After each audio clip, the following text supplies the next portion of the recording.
नाज़रीन breaking news आहे। Music teachers जी एहतजाज बाबति तालीम वारे वज़ीर सरदार शाह जो बयान साम्हूं अची वियो आहे। सूबाई वज़ीर सरदार शाह म्यूज़िक टीचर्स खे सुप्रीम कोर्ट वञण जो मशवरो ॾेई छॾियो आहे।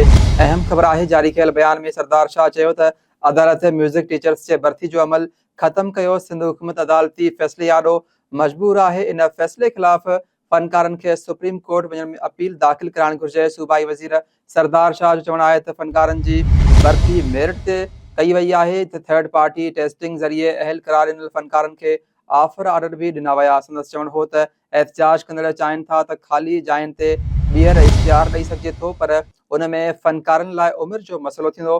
नई भर्तियुनि में उमिरि जी हद 28 साल, रिआयत बाद 33 साल थींदी। वधीक चवणु आहे त म्यूज़िक क्लासिस जी शुरूआति लाइ इंटरन ऑप्शन्स ते बि गौर कयो पियो वञे। मुख़्तलिफ़ मुखालिफ़त बावजूदि भर्ती जो अमल शफ़ाफ़ अंदाज़ में मुकमल कयो वियो आहे। अहम ख़बर आहे, सरदार शाह चयो आहे त अदालती फ़ैसिले बाद म्यूज़िक टीचर्स सां हमदर्दी आहे। उस्तादनि खे एहतजाज जो हक़ आहे, पर उनजो दुरुस्त रस्तो अदालत में अपील दाख़िल करणु आहे। अहम ख़बर आहे, म्यूज़िक टीचर्स जी एहतजाज बाबति तालीम वारे वज़ीर सरदार शाह जो बयान साम्हूं अची वियो आहे।